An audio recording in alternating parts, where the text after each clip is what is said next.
All right, welcome Derek Ricke to the podcast. Derek Ricke is the president and CEO of the Park Rapids Chamber of Commerce. Yeah, thanks for having me. It's great to be here. Yeah.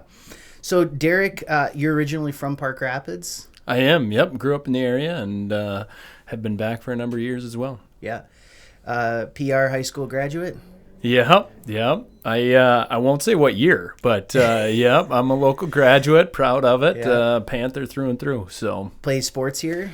yeah, I was a 3-sport athlete, and hockey was probably the big one, but I played football. I played both baseball and golf in alternating years as well. So Can't play them both at the same time. Yeah. that gets a little tough. Yeah. But yeah, so I played baseball for a couple years of high school, and then switched over and played golf. And like I said, football and hockey. Hockey was the one that probably got most into and pretty engaged, and played hockey after high school. But I enjoyed all of it.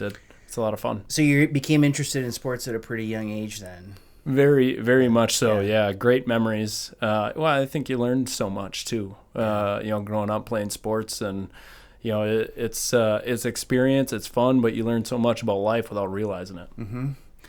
So you went on to get a degree from University of Minnesota in Crookston in sports management, right? Yeah. Did you always kind of know you wanted to do that, and or how did it come about that you decided on that as a major? Yeah, that's a great question. Well, so I knew that I was in love with sports, right? And I was doing a lot of work or research about trying to find a career path that would ignite passion, but also provide a lot of different job opportunities. And one of the things that I really liked about the sport management, I think sometimes it gets a bad rap. Mm-hmm. Especially we can come back to a story about that involving a senator recently, but so it kind of gets a bad reputation. But essentially, it's a business degree applied to sports.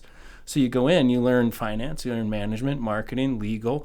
You get exposed to all of this thing just like a business degree, but it's applied to sports, so it's fun. Mm-hmm. And it engages that interest, engages that passion, and people don't realize how large, when people hear sport management, they don't realize that it includes the recreation industry. Yeah. It includes the fitness industry. It's really, really broad. I think when people hear that major, they think, oh, like professional sports. Yeah.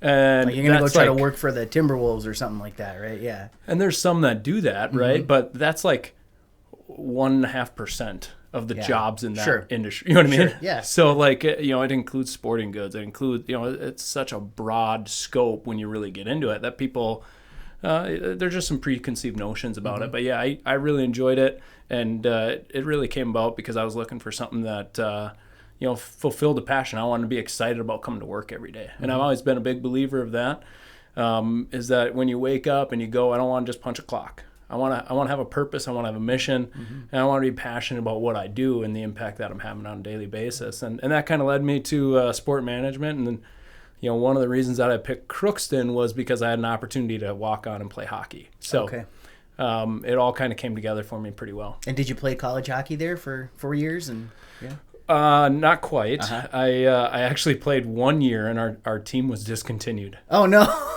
Yeah. So I was. It was kind of wild. I mean, I was for those that know, walking on in hockey is really challenging. Yeah. Most kids that you go you're a scholarship athlete, right? You're a scholar. Especially Division I, you're a scholarship athlete, but even the Division III groups, it's 2 or 3 years of junior, and you're recruited, and that's how you get a roster spot. Yeah. So I walked on as an 18-year-old, and most of my teammates were 21 to 24. Sure. And was able to earn a spot, and I was super excited, and played 23, 24, 25 games the first year. Is that right? Yeah. So I was pretty excited about myself, and then we got back from spring break. Yeah. And our coach called a meeting. We get into a team meeting, like the whole athletic department's there. And basically, they told us that they were kicking us out of the conference because we were a Division II school playing Division III hockey. And once we got kicked out of the conference, we had nowhere to play, and they cut the program. Oh, so that must have been devastating to the people that were there, right? It was huge. Yeah, So out of my teammates, I bet half of them either transferred to different schools. Yeah. And then the other half, most of the guys that stayed were in like, they were in the older group, junior, senior. They were almost graduating. Mm-hmm. And so they stuck around because they were that close to their degree and it didn't make sense to transfer. But most of the underclassmen transferred out. We lost like half the group. Just they didn't go there to go to school. They went there to play hockey. To play hockey, yeah. But you had gone there for kind of both reasons. Yep. So I stayed. I had a couple of junior hockey opportunities that had reached out to me, and I just wasn't interested in it at that point, and stayed because of the school, and I'm glad I did. It led to a lot of different opportunities where I am today. And you got a 4-year degree from there then, or? Yep. Got a 4-year bachelor degree, and then you went to a real hockey powerhouse school of Mankato, right? The Mavericks. Yeah. Were they that big back then? Because no. when I remember, I will date myself. I graduated in 1995, and thinking back in those days, the big hockey schools in the area were, of course, North Dakota, Minnesota, and UMD, basically. Nobody ever talked about even St. Cloud or any of these other places. But now it seems as though we've got 5 or 6, top programs nationally in the area. And if you throw in, programs like BSU, which I'm a season ticket holder, or St. Thomas, that number can even get bigger, right?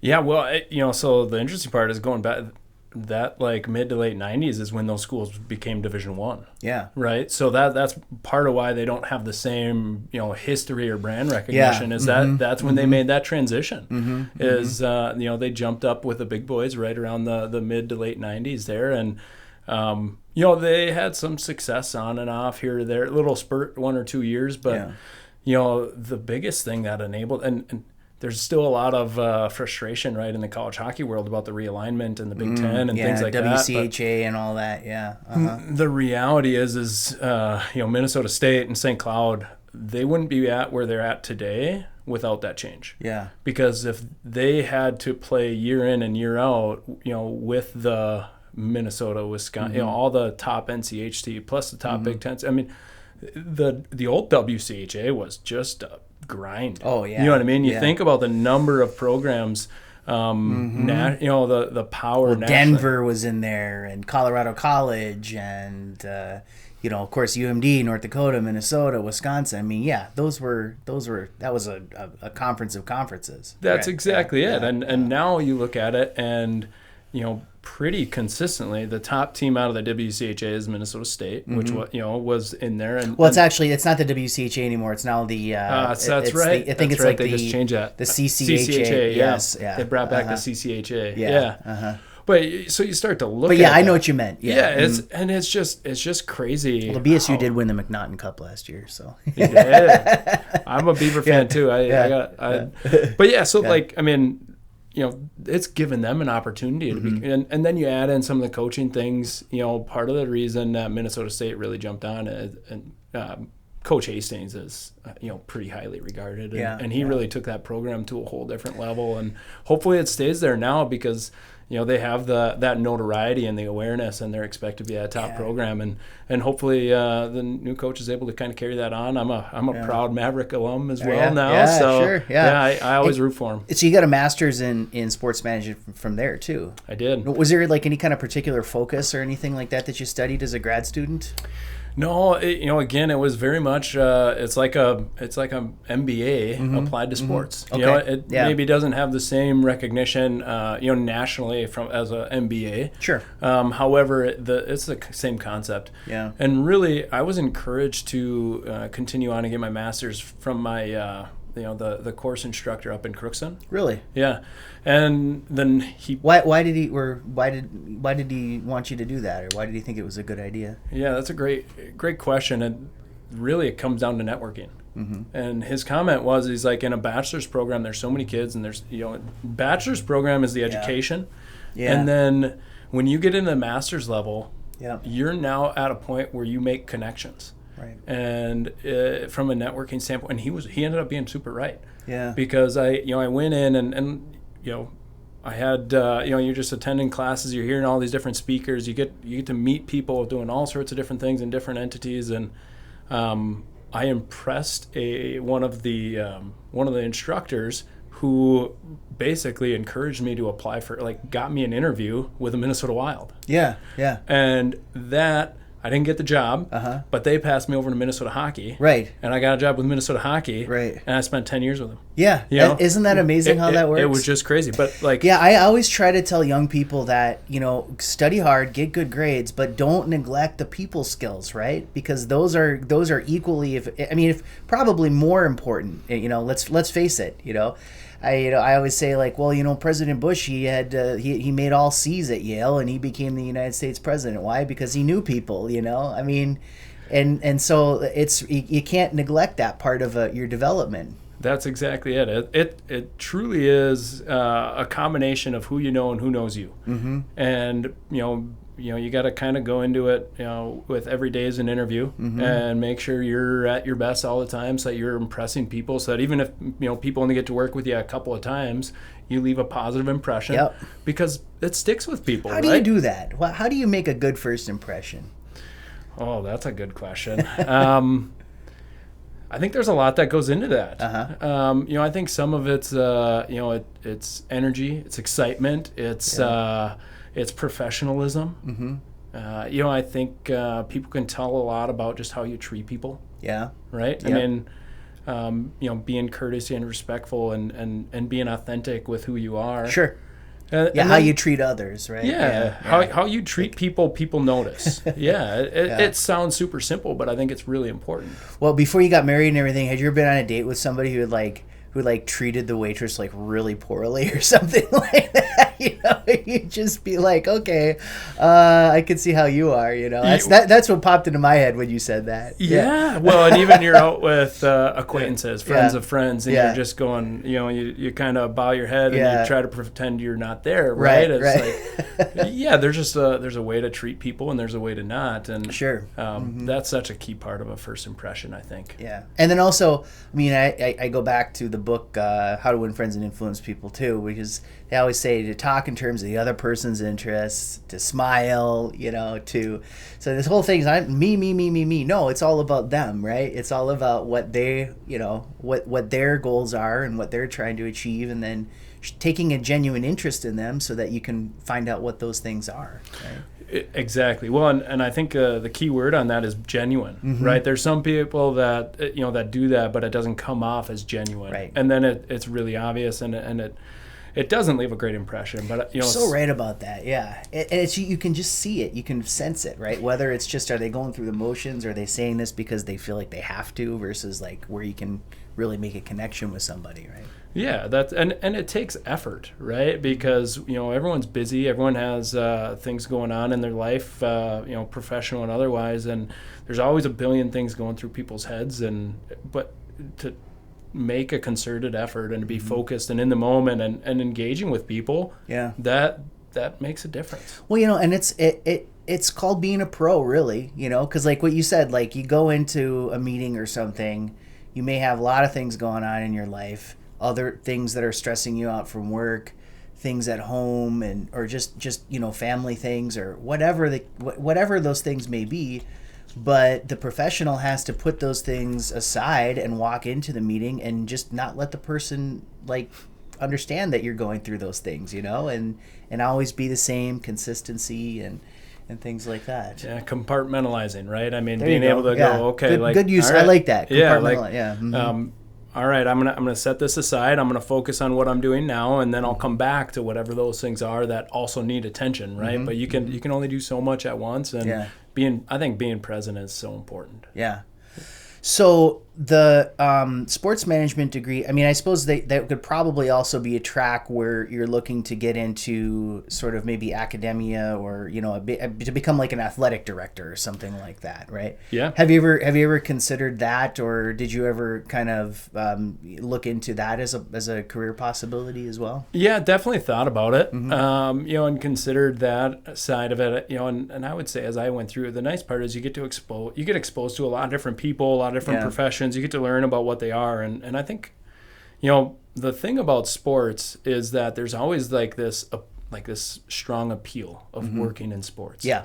And it sounds so much fun, and a lot of times it is. Yeah. But I think the piece that people don't always realize is there's a whole different side of that world that you don't really learn until you really talk to people in it. Right. And that is, it's typically really long hours, and it's consistently lower pay. Sure. And because they have so many more applicants for the positions, right? Yeah. Bingo. Yeah, that's just it. So it's a high demand field, right? And, everybody with a wide variety of backgrounds wants to apply and compete for jobs in sports, and so it drives salaries down. Sure. And then a lot of it's frequently a lot of nights and weekends with long hours and time away from family, and especially within the college athletic world and the professional sports world specifically, there's a lot of like moving around the country. Like if you want to advance, like people don't just change jobs to, you know what I mean, or like leave jobs. Yeah, we got a higher level position, but you got to move to Nashville, right? Bingo. Yeah. Yeah. So you're moving around the country if you want to move up in the world, you got to be willing to move a lot. Yeah. And you got to be willing to, you got to be interested in living in big cities. And, True. It became pretty clear to me that maybe wasn't what I was interested in. And so, prior to getting the role with Minnesota Hockey, I was looking a lot into like the fitness and recreation side of it, because it provides a lot more flexibility in terms of where you can live and be based and things like that. I'm a small town community. I love living out in the country and a little bit of privacy and access to nature, all the things that our community here provides. Right. I always knew that I wanted that long term for myself and my family, and so it was very clear early on that some of those tracks probably weren't the right fit, because you got to have a certain mentality and be willing to do certain things if you want to succeed in those areas. Yeah. Well, so I want to get to the PR chamber, but just before we do that, can you just briefly tell me a little bit about what you did at Minnesota Hockey and kind of how those experiences prepared you for the position that you have now? Yeah, absolutely. Incredible time. I spent 10 years with Minnesota Hockey. Started as an intern, was commuting back and forth from Mankato, and at the time, when I took the job, where are they headquartered? It's downtown St. Paul. They Okay. shared at the time when I started, they actually shared office space with the Minnesota Wild. Oh, so that was kind of fun. Yeah. And the person that hired me, Mike Snee, took like a week or two after I took the job, he took a different job with College Hockey Inc. Oh, okay. So there was a period of like 2.5 months there where I was the only employee as an intern. It was kind of wild. It really was. But it was, that journey was amazing, and I wouldn't trade it for anything. I loved everything that I had the opportunity to do and people to meet, and it's such a small world when you get into a certain level within within hockey. The connection, there's just little connections between everybody, and I really, really enjoyed working with the people that I did. And the nice part is we were a small office serving a really big group. All right. And what I mean by that is Minnesota Hockey is a state governing body of hockey in Minnesota. We had about 60,000 members. And when I started, there was a staff of 3 of us, and it expanded to 4 over my 10 years. So who are the members? So it's players and coaches primarily. Okay. Yep. And the players, the large majority of the players are like 14, 15 years and under. So it does not include high school hockey, except for the junior gold, which is in the metro area. Okay, so it doesn't include MSHL or whatever that is. Does not. Yeah, okay. That part, the standard high school hockey that people think of was separate, but it does include the junior gold, which is kind of the alternative side of it, as well as adult and women and special hockey and things like that. So a pretty wide array. But there's so they're responsible for all Pee-wee, squirt, bantam, all that stuff, right? All of those things, yeah. We looked at a lot of building the base, so we were in charge of building the base of hockey, and did a lot. I did a lot of different things, and because we were a small office, I had an opportunity to dabble in a wide array of deals. So I worked directly with large corporate sponsors. I was promoting and doing the operations of different events. I was, running all of our digital media with newsletter, website, social media, etc.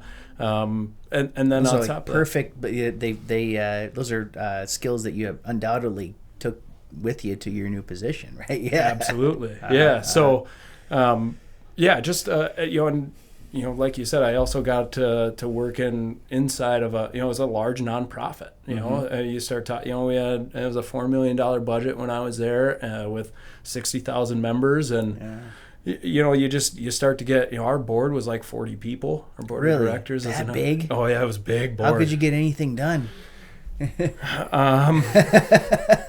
There was a smaller group that drove the majority of the prog. You know what I mean? And but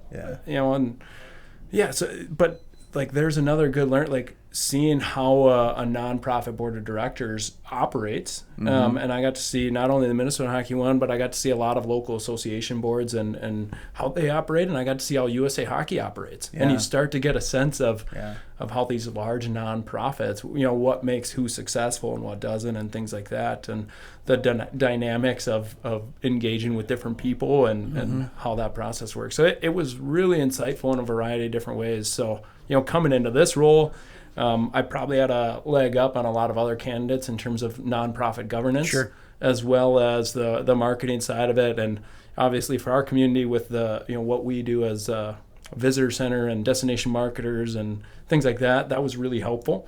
Maybe wasn't as strong in some of the other areas in terms of a business background or experience and economic development, that sort of thing. But it really set me up for a lot of success in a lot of areas.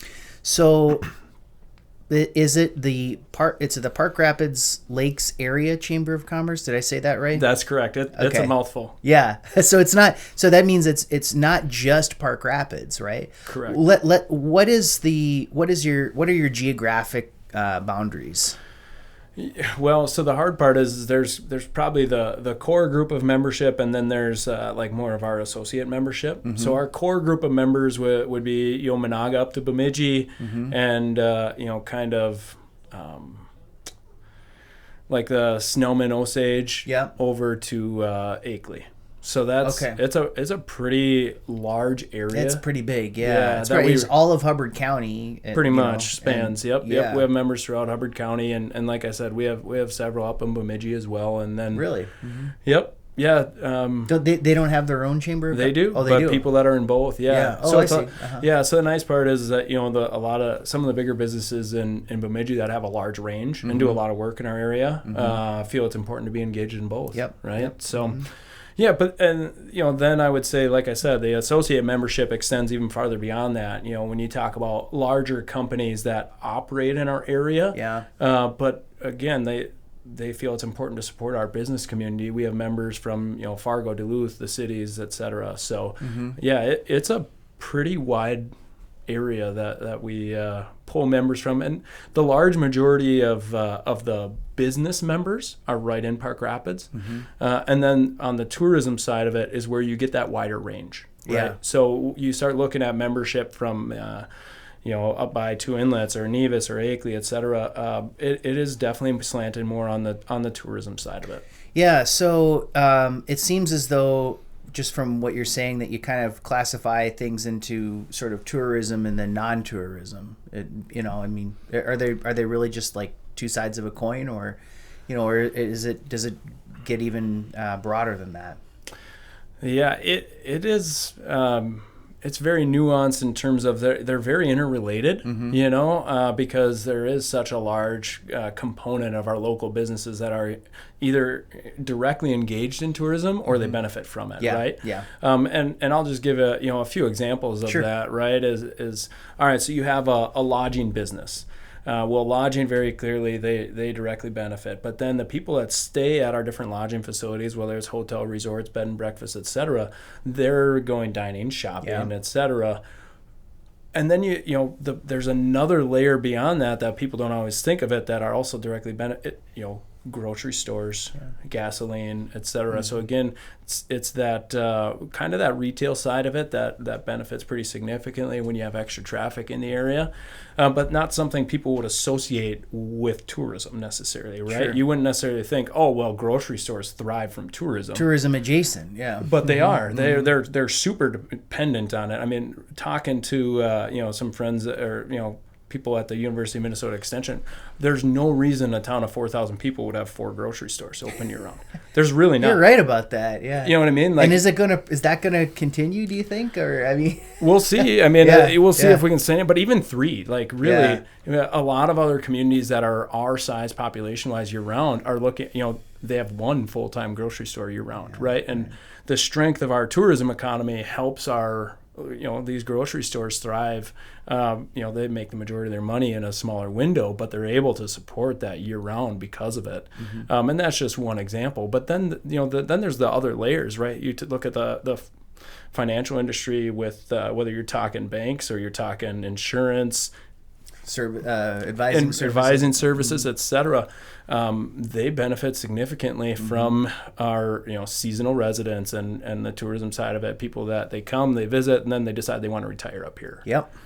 So there's just this cascading effect where it's all very much interrelated. Yeah. And so we try to take a holistic approach to it.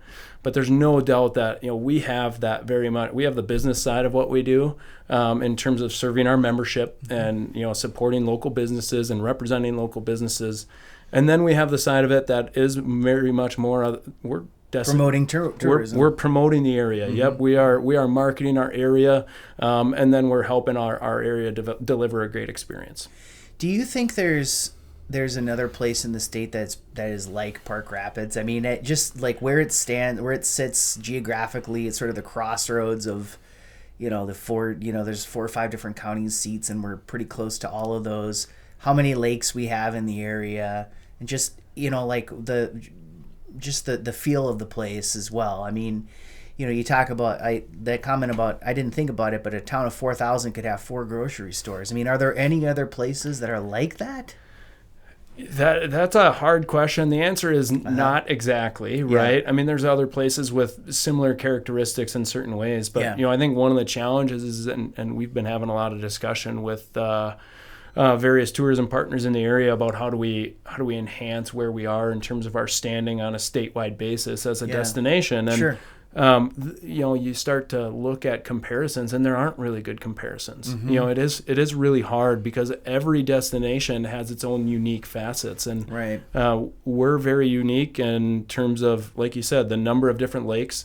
The number of resorts we have is very unique. There aren't very many counties in Minnesota with the number of lakeside resorts that we have, right. And family-owned resorts. We're talking mom and pop operations that provide an incredible experience. There aren't many that have that, and so you start to compare, communities of similar size, and they have different assets. Places, let's say like Lake of the Woods or up in Grand Marais, right? You start talking about small communities with a big tourism impact. They have different assets, right? And it's a hard comparison there. You look over at like Detroit Lakes, and really quickly you get into they're much bigger right? Communities, right? So.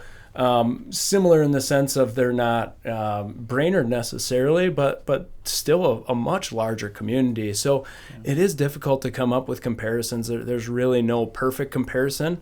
It's just a matter of you start looking at who has various assets and how are they promoting them and certain things like that. I think, for instance, the trail system that we have in here combined with the lakes is pretty unique. Yeah. It can be used year round too for the snowmobiling and all that, right? We have a really strong ATV and off-road, and that's really growing around here. The trail system from that is really strong, and it's just growing in popularity right now like crazy. So yeah, we have a lot to showcase, and proud of what we have here, and trying to raise the profile statewide as far as what the Park Rapids and Heartland Lakes offers.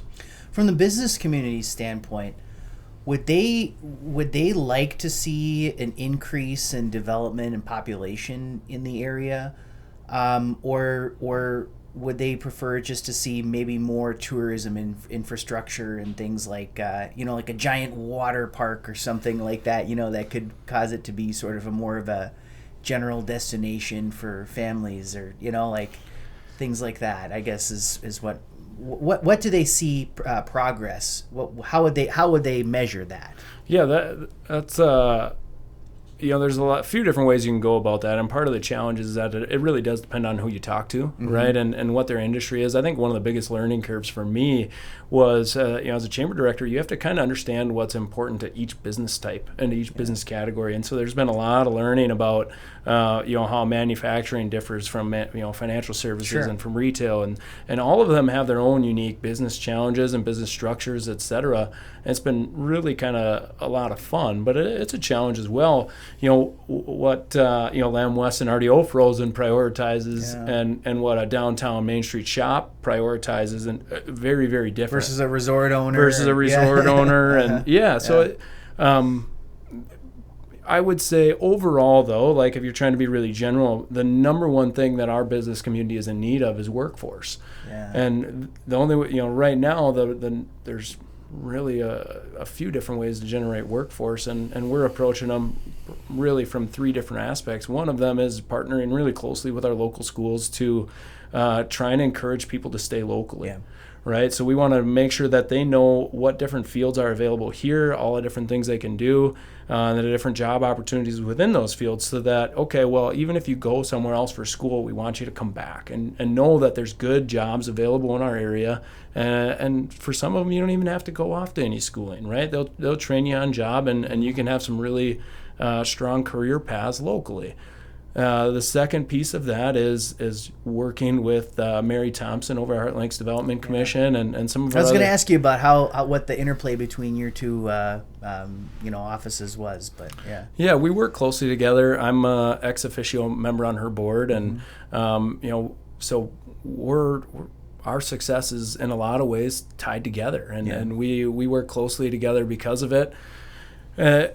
And she's doing some incredible things in terms of housing, and I would say our role within that is more on the advocacy side and connecting the businesses with different legislatures, things like that. But it's being an advocate for, hey, we need the housing and we need the childcare, and finding different ways to childcare. She looked at that as being almost like the number one issue, right? It's huge. I mean, I would say right now they're both a big part of it. The child care is critical. The housing is critical.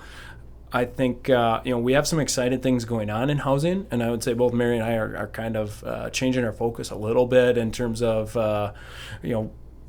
as we build this more housing, and she's got this awesome roadmap and in terms of this housing development, we're going to be able to add a lot more people to our community. Now we need to start working on the child care side of it. And there's a lot of different avenues that we can take. We got to figure out what are the best paths for our community, and how do we create some long-term success, because it's a major concern for a lot of people. And how do we streamline the process to get someone who's interested in opening a daycare from point A to point B, because it seems like it's such a there's so much I don't know, I want to call it red tape, but it seems like it's just a very difficult thing, and I almost feel like if some of these people that were opening daycare had a little bit of coaching, even from Mary's office or wherever, that would help them get through it. It would really open it up a lot more to lots of different people who might be interested in doing that business, but they're daunted by the process of having to go through all that. It is a big undertaking in terms of the licensing and the different regulations you have to follow, as well as making sure that whatever our area thrives on family and home childcare. Yeah. Well, you gotta have a house, right? You and me now. Like, okay, you gotta redefine your house and your living space to accommodate that, and that's a significant undertaking as well in and of itself, right? Yeah. So there's a lot of factors to it. I would say we we have a lot of great partners though that are all working in the same direction, right? Yeah. In terms of, the Hubbard County licensure, that they do a fair amount of that coaching and directing people on where to get good resources. Same thing. Mahubby is an incredible resource in our community. Mahubby Ottawa. Northwest Minnesota Foundation has some incredible grants that are available in our community for people to, have access to funding to make some of those changes, as well as different classes and things that they can go to from an education standpoint. Obviously, Mary from a coaching just how to operate a business and have a business plan and things that they need to be thinking about as far as that goes. She's an incredible resource. So there's a lot of different people that are involved and engaged. Yeah. The hard part is that our community is really under like a crunch that is occurring through a combination of a couple of things. One is that COVID had a really big impact on the family child care. There were a lot of extra regulations, and it really made it hard on those local providers. The second piece of it is we've had a number of people that have been involved in family child care for an extended period of time. And now we're seeing a large number of retirements happen within a short period. And that's really hard to replace. We're seeing and we're doing the best we can to work with, getting more people interested and starting it. It takes a special type of person to want to do that. And not only to want to do it for a short time, but to want to do it as a career.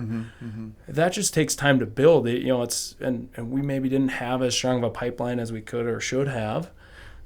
Now we're playing catch up, right? And you're trying to fill holes that, from people that have been involved in it for 30 years.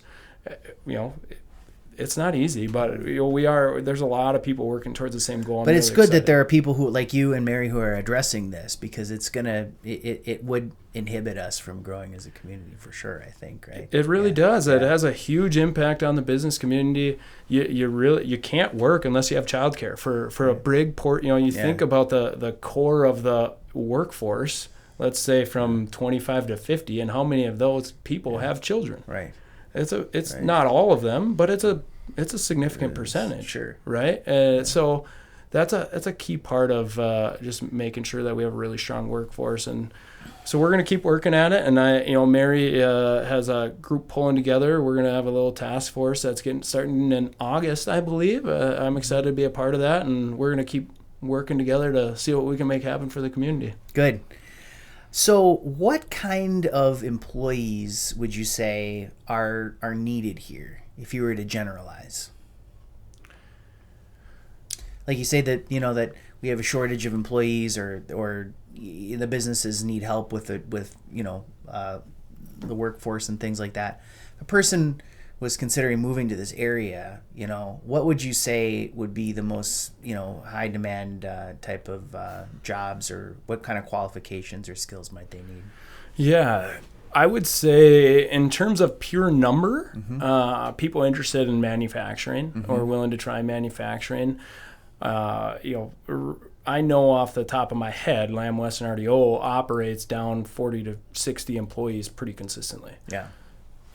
That's an immediate opportunity if you're interested or willing to do manufacturing side of it, as well as I'm not as familiar with team, but it wouldn't shock me if they're down consistently operating at a little bit less than what they would want as well, right? So in terms of pure numbers, manufacturing is one of the largest employers overall of our entire community. Are they the largest, would you say, or it's second or third behind healthcare. Okay. Healthcare is huge, right? In terms of county-wide, you start to add in, within healthcare is a broad scope, right? So it's not just the hospital. It includes things like, assisted living, and they include dentistry and different things like that. Sure. So healthcare is a pretty broad scope, and so that's number one. But manufacturing is huge. We're talking 800-900 jobs in Hubbard County. Yeah. That's a big number. Yeah, it is. So that's knowing that they need more people. So that's probably the easiest one, I would say, to say, hey, there's a lot of job opportunities within this field. The other side of it is we know there's also there's a lot of seasonal work, and I think that is one piece that's a little bit challenging. Is a significant portion of our jobs are seasonal, right? So people have to have multiple jobs. Right. You see that really commonly where people don't just have one job here. They have 1, 2, 3 different things that they're doing in order to make everything work financially as well as throughout, in a steady income throughout the year. So, the number one is most obvious is definitely the manufacturing, and then anybody in the hospitality and leisure side of it is probably the number 2 that I would frequently hear about. But there's a wide array of different jobs. So it's a pretty diverse economy if you think about it that way, right? Absolutely. Yeah, we have a more diverse economy than people realize. Our manufacturing groups are relatively quiet. People aren't super familiar. Obviously, people drive by Lamb West and you see that.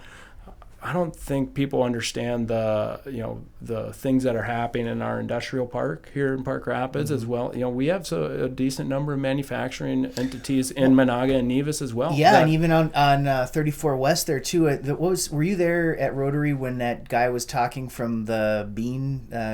Green Valley Bean. Valley Bean. Absolutely. And I was shocked to hear that most of the canned beans and things like that you buy in the grocery store all went through that little factory right there. I mean, not little, but that factory out there on 34. You just was like, wow, I was kind of blown away by that. Yeah. What did he say? Was that they're like the top exporter of beans in the country? Yeah. So not only are they doing a significant amount, I just think about that's at the place you domestic. pass and you're going out towards Detroit Lakes. It's right there. Yeah. It's a big operation. Right. And again, like you drive by there, all you see are a number of different sheds. You have no idea the scope of what they're doing. So, I think of like Black Swan barrels. Another one. Yeah. Right. So, there's an employer, they have, 20, 25 different employees and they're operating on a national basis. Yeah. And doing some really cutting edge things. People haven't really heard of them. Right. So like there's a lot of that piece of it that just flies under the radar. The large majority of businesses in the area are 10 or less employees. Yeah. Right. When federally they say small employers are under 50 and the number of employers we have in the area that are over 50 employees is very small. However, we have a ton of small businesses that are 10 or less. Yeah. So let's just talk a little bit about the area in general and sort of what kinds of things might draw a person to this area. And then, maybe we could talk a little bit about some of the events that we have here as well. So yeah, the number one draw, there's no doubt, is Itasca State Park, right? And I think it's a bucket list destination. We draw people from all over the country and internationally to come in and see the state park. They're in the headwaters of the Mississippi, rightfully so.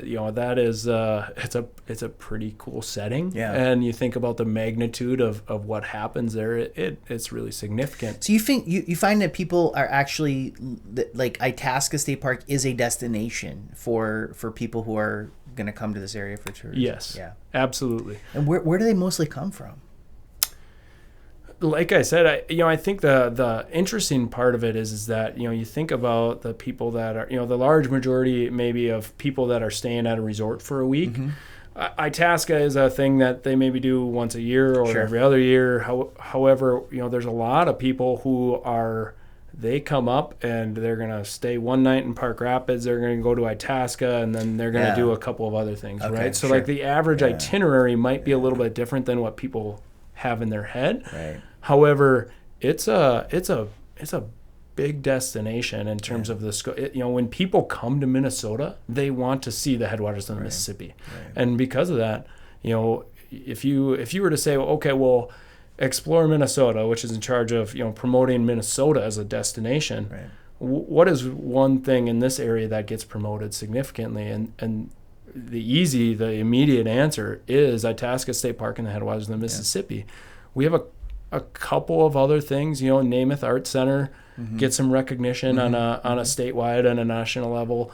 However, beyond that, it starts to get really thin in terms of what somebody at a state level would pick out and say, hey, we can draw people internationally for or nationwide for this couple of things, right? Sure. So those are, Itasca State Park's definitely at the top of the list. Beyond that, we have a really diverse outdoor recreation draw.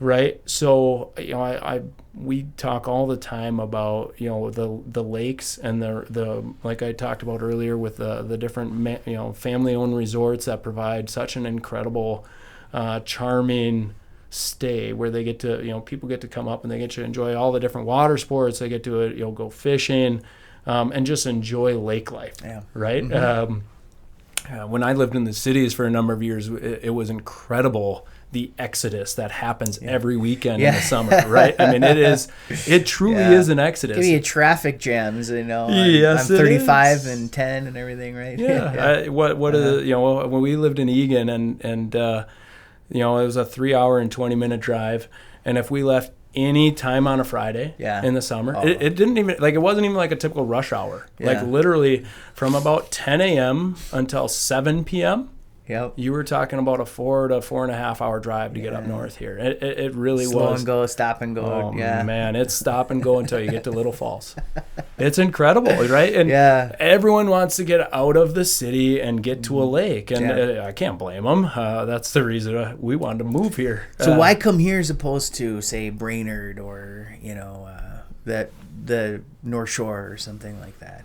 Yeah, I think it comes down to two things, and that is the culture of our community and the hospitality experience our area provides. Like I've mentioned it a couple of times now, we really have that personal touch with our resorts, and when people come and stay here, they come back year after year after year. A number of our resorts, I would say the majority have 90 to 95% renewal rates. Yeah.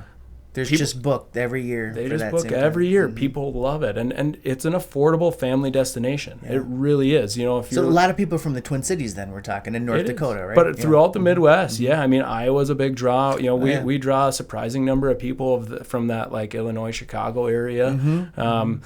I know of a couple. People come from Chicago. North Dakota, South Dakota. That really the whole Midwest. We draw. Nebraska. We draw really well from.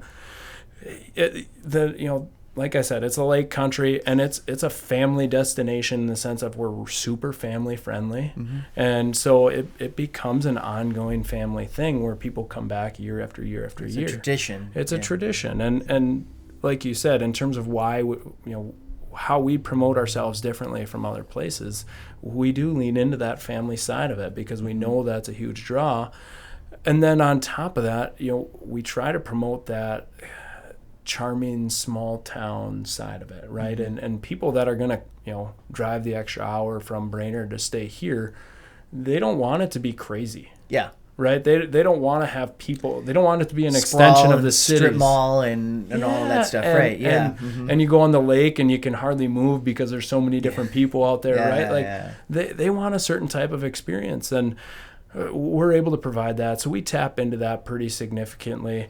The other thing that we offer that some of these other places don't is we do have a variety of that outdoor recreation. So we're not just about the lakes or the fishing. Yeah. We have we have some really great hiking trails. We have some great biking trails in terms of the state trails, absolutely. Right? You go into the off-road side of it that we talked a little bit about. I would argue that in terms of a single destination and the variety of the different trails and different units that you can explore, we might have one of the best off-road destinations in the state. And snowmobile too. Right? And snowmobile too. Mm-hmm. Snowmobile is really strong as well. You can't forget that. Mm-hmm. But I mean, we have 5 state forests around us. Yeah, I know. Yeah, that's pretty amazing. And everyone talks about the Paul Bunyan. Yeah. However, whether you're Smoky Hills, Huntersville, it really is a really incredible resource that we have here. So that's a piece of it as well. Is when people come to our area, they like the small town experience with all of the different community festivals. They like the lakes. They like the downtown experience here in Park Rapids. So I really do believe that we've created a certain culture and a certain type of experience, and we tap into those people really, really well.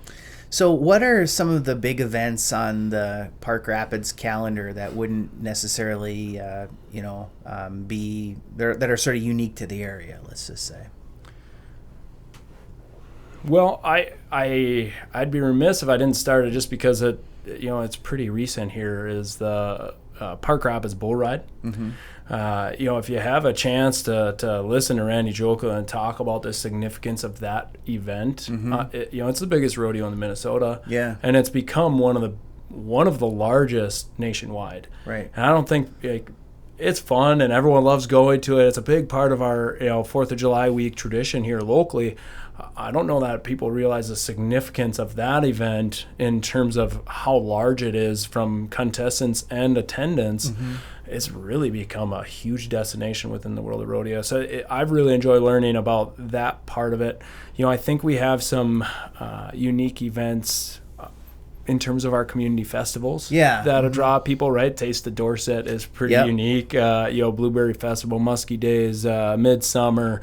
Mm-hmm. We have like this whole there's some summer train. Sip-Off too, or something like that, right? Hey, that was our event. Yeah. That was a fun one. Hopefully that'll draw the same group over time. So, we do have a variety of different events that really strong throughout the summertime. Well, Second Street too, right? Second Street stage is huge. There's no doubt that's become a destination in and of itself where you're drawing. Trying to remember the numbers. So Sue Tomte does a count every year of the where we draw from, and I believe she said it was like 28 states. Yeah, there was somebody here from, and this was and there were like two or three foreign countries, 3 different countries, and I want to say it was like 33 different counties in Minnesota were represented, right? So we're talking anywhere from 800 to 1,200 people on a weekly basis getting downtown and enjoying the music. That's become a great show as well. And it's really made a big impact on downtown. Yeah, and our Main Street is also pretty interesting too, in that you've got the parking in the center, and then of course in the wintertime you have the gigantic Christmas tree there for the tree lighting, which is kind of a big part of Park Rapids in that time of year as well, right? Yeah, the tree lighting is phenomenal in terms of that that community experience and exposing our downtown right into the holiday shopping season. It's pretty amazing impact. You mentioned the I lost my train of thought there. The thought will come back to me. There was something that you had mentioned that I really wanted to touch on, and I got caught up in envisioning the tree lighting. Yeah, and how great that is. Yeah, I really did. That's been one of my favorite experiences in this role is the feeling on that tree lighting night. Yeah. So when I say I got caught, I really do mean that. I had never been there. Yeah. It's been going on. I think this last year was number 46. Right. Annually. Well, and it's such a well attended event, and I've thought about this before too. Is like, we have such a good group of shops on Main Street that a person could almost do the entirety of their Christmas shopping just right there on Main Street and not have to go anywhere else, right? To, Amazon or, go out of town to go shopping, because there's pretty much something for everybody there. There really is. Yeah. And that did remind me what I was going to say is we get a lot of compliments on the strength of our downtown in Park Rapids. Mm-hmm. And yes, people love the middle parking, but it's far beyond that. People love how vibrant it is.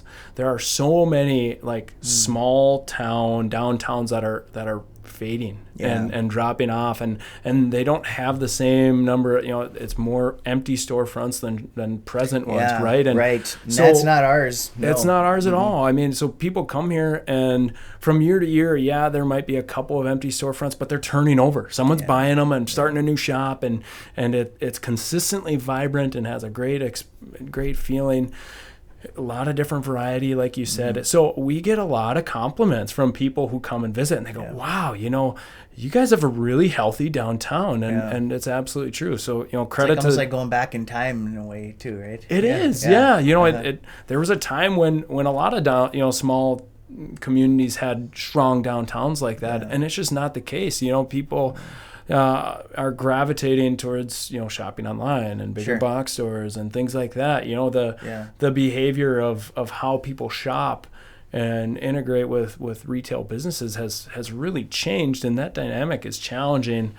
But our downtown has created a certain experience from a visitor standpoint. It's a continued destination, and it's made it really, really healthy, really strong. And like you said, you can absolutely do all your Christmas shopping downtown and find something for everyone. I've done it. Yeah. Challenge myself to do it. That's what it is. A lot of it is do it all there. Yeah. It's a mental change, right? I think people, everyone's so busy. Sometimes shopping online is an easy button, and I understand that, and I think everyone, that even that own local shops understands that, right? However, but I also think the gift recipient understands that too, is that they get the gift and like, oh, you order that on Amazon, versus absolutely. Like if I went and I picked something out from a shop and it had a little bit of a personal touch to it, right? And they go, where did you get that from, right? And then you can tell a story and maybe create a new customer for some of the shops downtown. Yeah, I try and tell that all the time. And the hardest part about it is just getting it in the mindset that, they probably have this downtown. I may not know the store that has it, but if I go and I walk around, I'm gonna find something that really fits, and that I think that it's just a mental change that we want to encourage and promote, and that's why we do a lot of advertising about shop local and try and talk about the different things that are available, because very important. I think people are surprised at what's available down there. It's really impressive. There's a lot of variety and really high quality. It just promotes, I think, just generally being healthy, walking around, shopping, instead of being shut up in a dark room in the wintertime. And, with the glow of the computer screen, you could be out getting a breath of fresh air and, maybe getting something to eat or some hot chocolate or something like that, and just kind of soaking it all in as being part of that whole holiday experience, right? Absolutely. Yeah. And I think the other thing that people have to remember is when you spend money in town, and that whether you spend it in Park Rapids or Nevis or Akeley or wherever you're doing your shopping, if you're supporting local businesses, those dollars stay in the community, right? So just improves everything. It really does. I mean, it goes to people who live here, who are working here, right? They're paying wages to local employees, and then on top of that, those businesses are turning around and supporting local nonprofits and sports teams and all these other different services that we rely on as a community. We have a really strong nonprofit base. You don't have a strong nonprofit without a strong business community, right? Because they all need donations and sponsorships and fundraising and all of those different things, right? That's how they survive. That's how they operate. And that only happens through strong businesses, right? So, by going downtown and, having dinner and then going shopping, and maybe it's not downtown, maybe it's in different parts of the community, because we do have good retail throughout Park Rapids and throughout the area. We're only talking about that because we were talking about the Christmas tree, but yes, it's everywhere, not just everywhere. Downtown. It really is, and I think so that's a huge thing, is to get out and support those local businesses. It makes a long lasting impact, right? So now that. Those dollars, not only you're spending them in the holiday season to make somebody else happy, whether it's for a birthday or Christmas or whatever it is, and you're making a long-lasting investment in your community with every purchase. Are there any businesses that jump out at you that might be needed here? Like, are there any sort of ones that you say, oh, I wish we had I don't know why I just thought of this, but like, I wish we had a bowling alley, or I wish we had. I mean, I don't think that's it, but you know what I mean. You know what I'm getting at. Is there some type of business that you think would really enhance the community in some way? Yeah, you touched on a little bit earlier, and I've mentioned it frequently. Is our area, we do need additional indoor attractions, right? We have excellent outdoor and nature and. People love that. That's why people come to visit here. Saying like a water park. And that's why we live here, right? You mentioned a water park, right? So that's an example. We could use some sort of indoor attraction that helps drive and sustain local residents as well as visitors Right. throughout the off-season months of that, let's say, November through April or so, right? Yeah. More like September through June, but no. Come on now. You'd be surprised. Our a lot of our lodging report really, it's really strong. Yeah. Through the fall color season. Oh, and into hunting, and so it you start to see there's a little bit of drop off just because some places don't operate during that time of year because they can't. But we stay really healthy, really strong.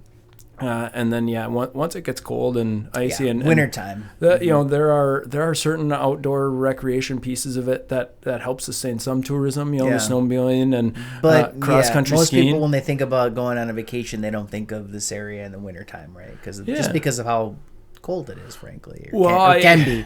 I think in general there aren't as many people who enjoy being outside in the winter, right? Even for us hardy Minnesotans, when you think about spending precious vacation, where do you want to spend it? Sure. Even in the winter. Well, in the wintertime, you want to go somewhere. You want to go somewhere warm, right? You don't want to go on vacation where you go outside. That's probably the biggest opportunity that I see is some indoor attractions. We do have some. We could use more. Well, what kind of services do you provide as the chamber for the small businesses in the area? That's a great question. I would say it's a pretty long list. I like to share with people, one is like, okay, if you're looking for like the business plan and, financing opportunities and things like that, we direct them over to Mary. Right? So that goes into the Heart and Lakes Development Commission, that's a good distinction there. Startup piece of it, right? So if you're looking for that initial funding, you're looking for a business plan, et cetera, that entrepreneur side of it, that's really in Mary's department, and she's excellent at it. We very much come into a play in terms of we are really good at helping promote and generate awareness, right? So it's that exposure, the awareness. Hey, you're here. Let's celebrate it. Maybe we do a lot of different things in terms of groundbreaking and ribbon cuttings and sharing and touting different success stories, and then we do a lot in terms of connections. Right. We have events that are designed for networking, that we're trying to connect different people in the community. And in addition to that, we like to help promote or help connect beyond that. Right. So I do a lot of some of my favorite things in our job is people call us and they need something, and businesses looking for a certain help. And it can be really random things.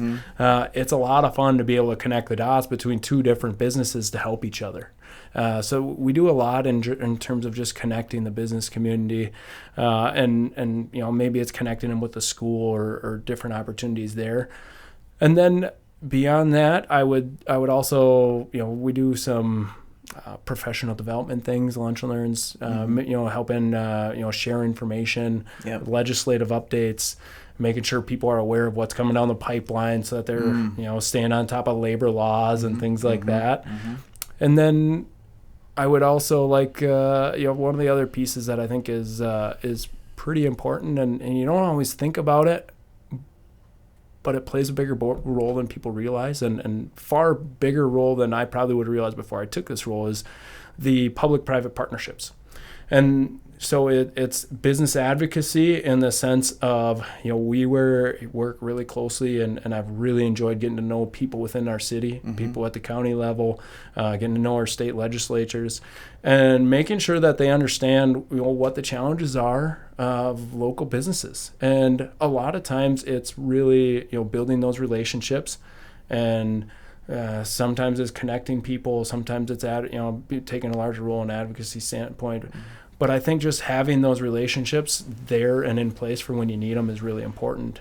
And we have some great people here in local government that I really enjoyed getting to know, and grateful for developing not only professional relationships but friendships with them. And that is it's a key part of it in terms of envisioning the future of where we are as a business community, is being able to work together with those public-private relationships to build towards a future.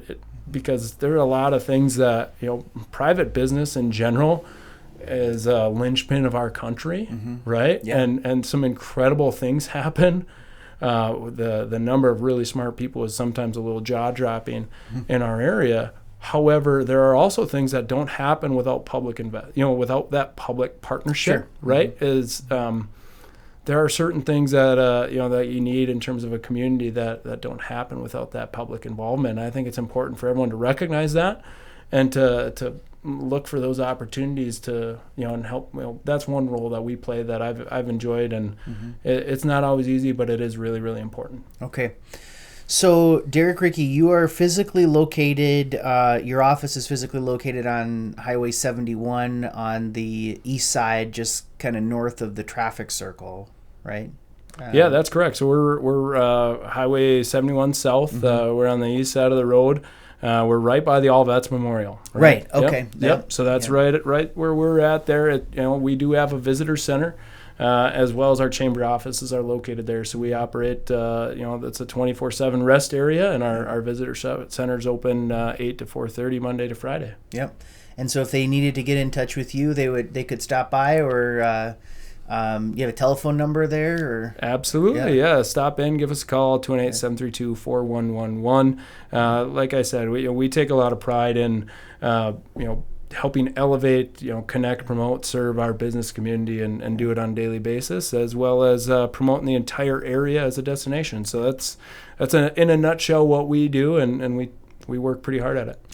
Well, I appreciate you coming in today and telling us all that you're about and learning a little bit about you as a person as well. So, Derek, Ricke, it's been a pleasure, and I hope you'll come back and give us an update sometime in the future. Sounds good. Thanks, Zach. Appreciate it.